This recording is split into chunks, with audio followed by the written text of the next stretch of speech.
Okay, so this video will be for measuring your MOH on site. For pilots that cannot distinguish how tall a tree is, you can use the DJI app to fly above the maximum obstruction just to get the height for your parameter set in the VHive app. So for instance, let's say I cannot judge how high the tallest obstacle is, so I'll just fly my drone up.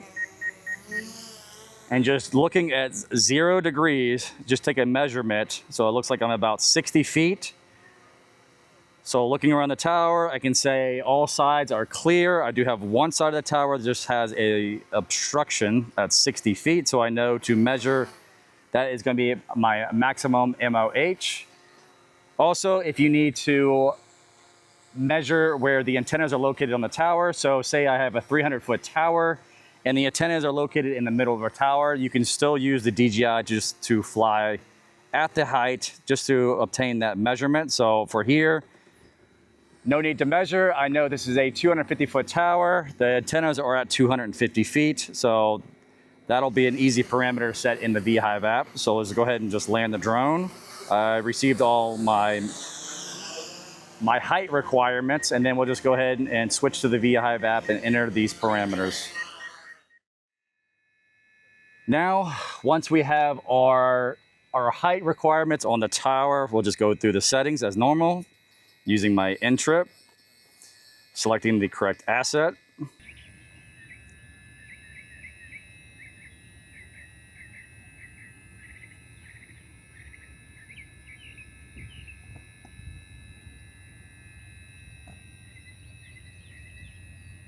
Well, profile is going to be tower survey.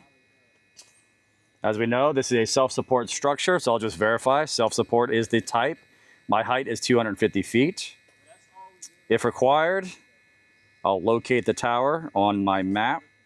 Looks like this is a new build, so we don't have a map view, so you just have to guess approximately where you think the tower is on the map. Due to its, you can see just the vegetation area. So it looks correct. I'll select next.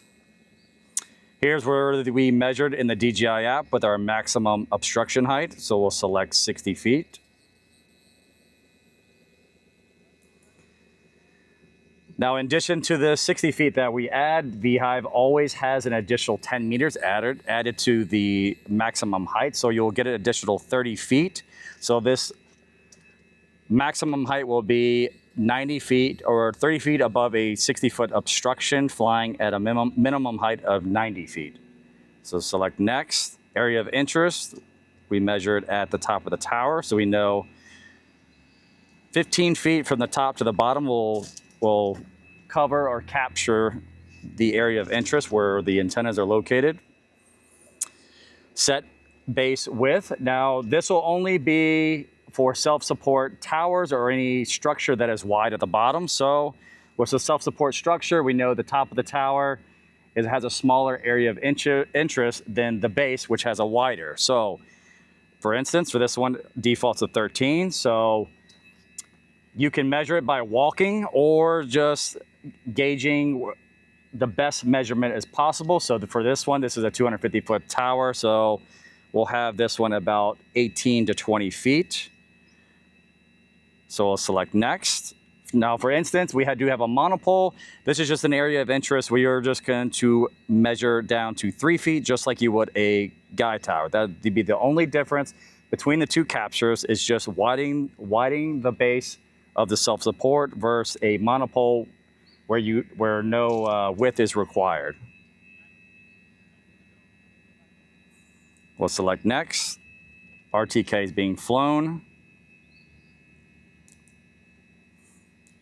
Auto discovery. I'll confirm my parameter set, yes, and then we'll select next.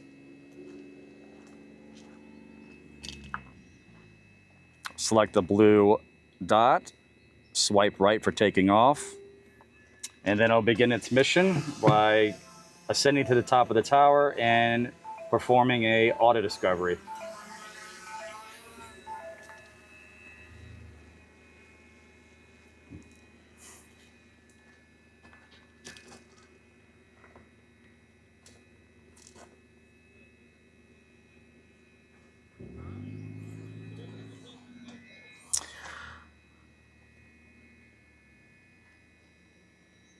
So now we're going to be measuring just the height of the tower.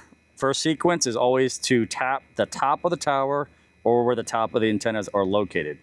So I'll just select above the tower because we see there's about 10 feet of antennas coming up above the tower. Select next.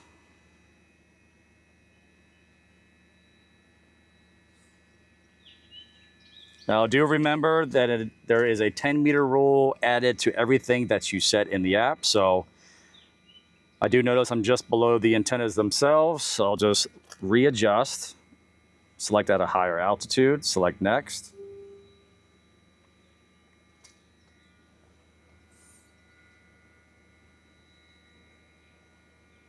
Once confirmed that I feel like this is safe enough altitude above the tower, I'll just select next.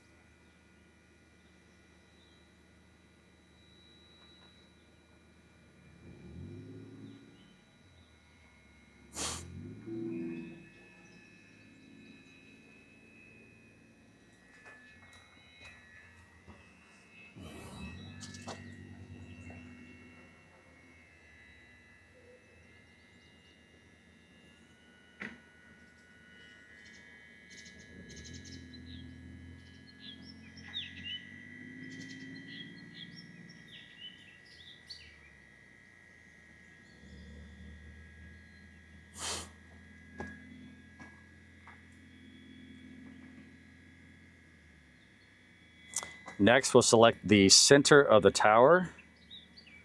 So you'll do, this will allow you to tap multiple areas. So you'll do the best you can for locating the center of the tower. So you just select next. Now this will allow you to have multiple retries. So if you feel like the center is not correct, then you can just adjust the center by hitting the retry button. As you can see, we're just a little off center, so we'll just hit retry.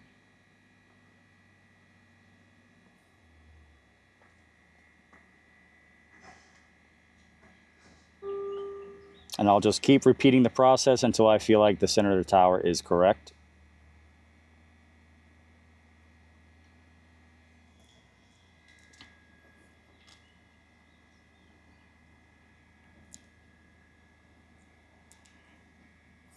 Once I feel like this is correct, go ahead and start mission.